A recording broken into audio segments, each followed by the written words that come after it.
বিপৰ্যয়ৰ মূল কাৰণ এটা হ'ল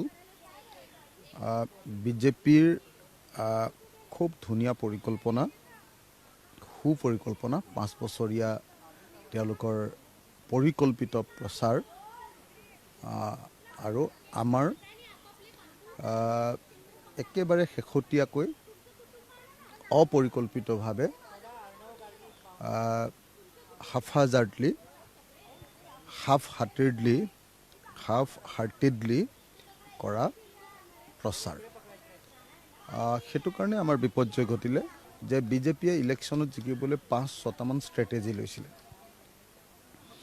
আৰু আমি সঠিকভাৱে ষ্ট্ৰেটেজি লোৱাত ব্যৰ্থ হৈছিলোঁ। কাৰণ আমি বেছিভাগ সময় এলায়েন্সৰ কাৰণে মিটিং কৰি থাকোঁতে গুচি গ'ল। নহয় কংগ্ৰেছৰ কেৰামতালিত আমি চব বৰবাদ হৈ গ'লোঁ। তেওঁলোকে কি কৰিলে? অৰুণোদয়, নামঘৰ চব নামঘৰবিলাকক পইচা দিলে। এইটো কিমান ডাঙৰ পলিটিক্স, বিজেপিৰ পলিটিক্সটো কংগ্ৰেছে বুজিয়ে নাপালে।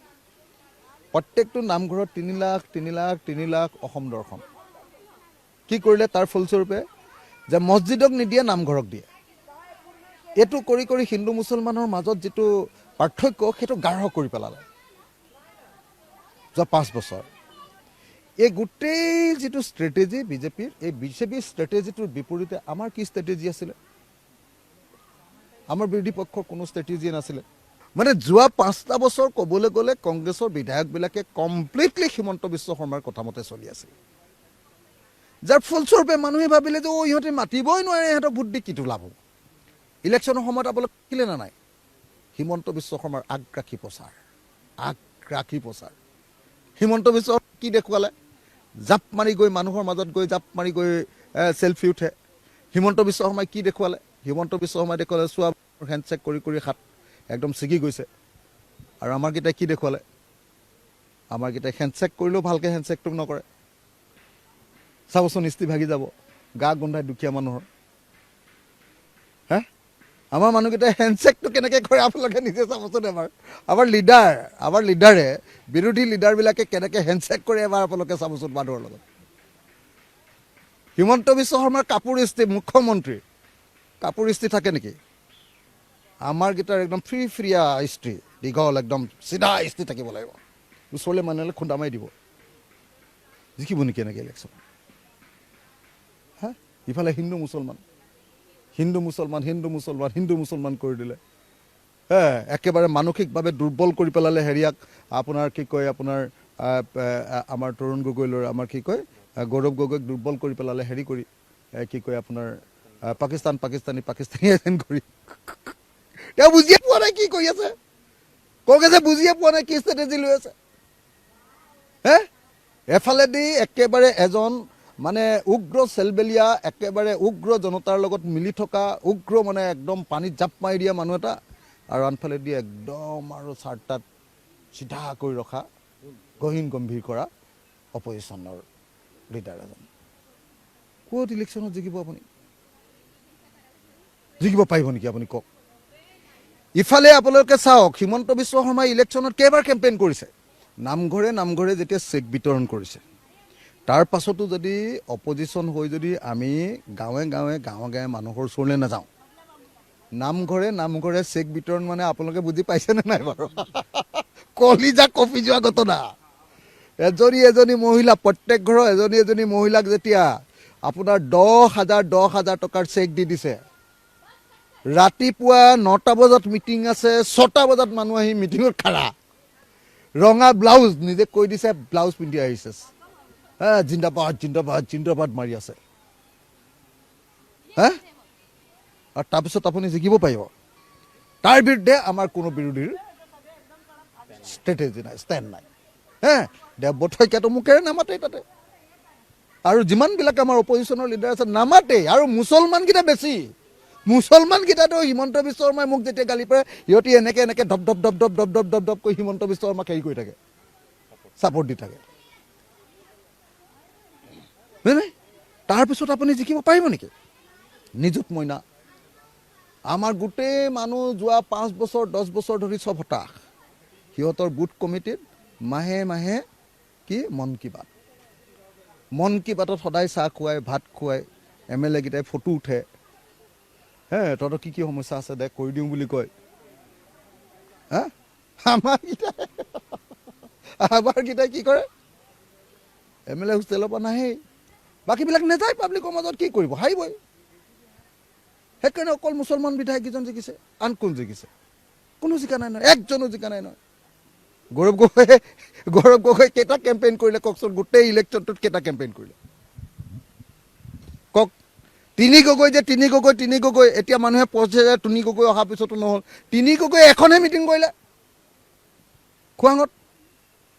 খোৱাঙত অকল এখন মিটিং কৰিলে মোক ৰাহুল গান্ধী অহা মিটিংখনলৈ নামাতিলে মই গৌৰৱক কৈছিলোঁ গৌৰৱে ক'লে বোলে মই ক'লোঁ এই কাইলৈ পৰহিলৈ কি প্ৰগ্ৰাম আছে বোলে ৰাহুল গান্ধী আহিব নহয় বোলো মোক মতা নাই যে নামাতিলে মোক মই ডাইৰেক্ট মই আপোনালোকক এটা কথা কওঁ আজি প্ৰধানমন্ত্ৰীয়ে কিমান দিন আহি ইয়াত কেম্পেইন কৰিলে অমিত শ্বাহে কিমান দিন কৰিলে JP নাড্ডা কিমানবাৰ আহিলে বিজেপিৰ কেন্দ্ৰীয় সভাপতিজন কি নাম আজিকালি নতুন এজন হ'ল নহয় নীতিন নবীন নে কি সেই মানুহটোৱে কিমান দিন আহিলে তেহেঁতৰ মন্ত্ৰীবিলাক কিমানবাৰ আহিলে আমাৰ কংগ্ৰেছৰ লিডাৰ কেইজন আহিলে কেইখন মিটিং কৰিলে মোক কওকচোন আপুনি ৰাহুল গান্ধী 2 দিন প্ৰিয়ংকা গান্ধী 2 দিন প্ৰিয়ংকা গান্ধীক মই সন্মুখীকে হেলিকপ্টাৰত যে আছোঁ সেইফালে প্ৰিয়ংকা এইফালে মই লগালগি মই প্ৰিয়ংকাক কৈছোঁ যদি সঁচাকৈ তোমালোকে জিকাব খুজিছা তেতিয়াহ'লে 4 দিন তুমি থাকা তুমি 2 দিন লৈছা আৰু 2 দিন লোৱা আৰু ৰাহুলকো আৰু 4 দিন ল'বলৈ কোৱা গৌৰৱে একবাৰৰ কাৰণে যোৰহাটত আহকচোন অখিল দা মোৰ হৈ এবাৰ মাত মাতি দিয়ক বুলি নক'লে হাৰি থাকিলে সেইকাৰণে মই গৈ 3খন মিটিং কৰি দিয়া হ'লে যোৰহাট উলটি গ'লহেঁতেন যোৱা সময়খিনি সঁচাকৈ মই কৈছোঁ ক'বলৈ বেয়া গৌৰৱে দি আছে যে মই যাতে বেছিকৈ মিটিং কৰিব নোৱাৰোঁ ক'বলৈ বেয়াটো ৰাহুল গান্ধীৰ ওচৰলৈ যাতে মই যাব নোৱাৰোঁ মিটিংবিলাকত যাতে মই লিড ল'ব নোৱাৰোঁ এইটো বিচাৰি থাকিলে আৰু ক'ত জিকিব জিকাৰ পাছত তুমি সেইবিলাক কৰি থাকা যে অখিল গগৈক আমি মন্ত্ৰী নিদিওঁ জিকাৰ পাছত কৰা জিকাৰ আগতেই যদি তুমি এনেকুৱা কুটবুদ্ধি কৰি থাকা আৰু ক'ত ইলেকশ্যনত জিকিবা ভাই হেলিকপ্টাৰখন বিচাৰিলোঁ 1 দিনৰ কাৰণে নিদিলে বাৰম্বাৰ ক'লোঁ দলগাঁও বিধানসভা সমষ্টিত একবাৰ কেম্পেইন কৰি দিয়া দলগাঁও বিধানসভা সমষ্টিত একবাৰ কেম্পেইন কৰি দিয়া দলগাঁও বিধানসভা সমষ্টিত কংগ্ৰেছে আমাৰ বিৰুদ্ধে কেণ্ডিডেট দিলে আমাক হৰুৱাই দিলে লাভ কি হ'ল AIDFৰ আৰু এজন জিকিলে নহ'লে আমি জিকিলোহেঁতেন দলগাঁৱততো আমাক ডাইৰেক্টলি কংগ্ৰেছে নিজৰ কেণ্ডিডেট খাৰা কৰিছে দলগাঁও আমাক দিলে ইলেকশ্যন খেলিবলৈ তাৰপিছত আজি জোৰক খৰুৱাবৰ কাৰণে আইনুল নে কোনোবা এটাক উঠাই দিলে মই গৌৰৱক একদম নমস্কাৰ কৰি কিমানবাৰ ক'লোঁ দলগাঁৱত এবাৰ কেম্পেইন কৰি দিয়া ভাই তোমালোকৰ এনেকৈ যে কেণ্ডিডেট দিছা ৰকিবুল হুছেইনক কিমানবাৰ ক'লোঁ এবাৰ সুধি চাব এই আমাৰ কি সিং আছিলে কংগ্ৰেছৰ জিতেন্দ্ৰ সিঙক মই কিমানবাৰ ক'লোঁ আনকি মই প্ৰিয়ংকা গান্ধীক ক'লোঁ যে এওঁলোকে আমাক কাৰণে আকৌ কেণ্ডিডেট দিছে চোৱা কেনেকৈ জিকিব ইলেকশ্যন এনেকৈ ইলেকশ্যন নিদিয়ে নিজিকে আমাৰ হতাশ হৈ থকা কৰ্মী যোৱা 10 বছৰত একো কৰিবলৈ পোৱা নাই একো খাবলৈ পোৱা নাই একো পইচা পাতি নাই আমাৰ তেনেকুৱা কৰ্মী আৰু এওঁলোকে প্ৰত্যেক মাহে মন কি বাত কৰি পইচা দি থকা বিজেপিৰ কৰ্মী বুথ কৰ্মী এফালেদি বিজেপিৰ একদম হিমন্ত বিশ্ব শৰ্মা আৰু সৰ্বানন্দ সোণোৱাল দুইটাই সাৱটি কৰি ইলেকশ্যন কেম্পেইন কৰে আমাকেইটাই সিটোক পিঠি কৰি থাকে আপোনালোকে নিজে কওকচোন যে ইলেকশ্যনৰ 5 দিনৰ আগত যদি ভূপেন বৰা আৰু কি কয় আপোনাৰ প্ৰদ্যুৎ বৰদলৈ যদি গুচি যায় তাৰ পাছততো সেইটো ৰিজাল্ট ওলালে কংগ্ৰেছৰ 4জন লিডাৰ আছে অকল লিডাৰ 4জন হয়নে নহয় গৌৰৱ গগৈ, ৰিপুণ বৰা, ভূপেন বৰা আৰু প্ৰদ্যুৎ বৰদলৈ, 4জনৰ ভিতৰত 2জন গুচি গ'ল।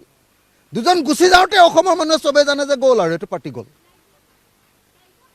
আৰে মানুহক ৰাখিব যদি নোৱাৰে, ছিনিয়ৰ মানুহক যদি সন্মান নকৰে, কোন মানুহ থাকিব? চবতে সন্দেহে যদি কৈ থাকে, কোন থাকিব? হা, হৰাটো অৱধাৰিত, হৰাটো মই কৈছোঁ নহয় অৱধাৰিত। আৰু বিধানসভাত আমাৰ বিৰোধী বিধায়কবিলাকৰ মৌনতাই হ'ল কাল, আটাইতকৈ ডাঙৰ কাল। মাতিবই নোৱাৰে, কি কৰিবি? কেনেকৈ ইলেকশ্যনত জিকিবা কোৱা?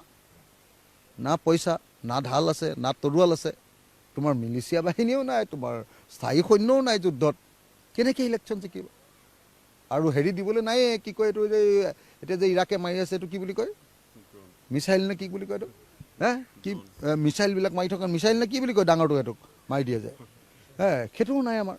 সেইটো আছে হিমন্তৰ অকল, সেইটো আছে মোদীৰ অকল। তেতিয়াহ'লে কেনেকৈ যুদ্ধত জিকিব কোৱা?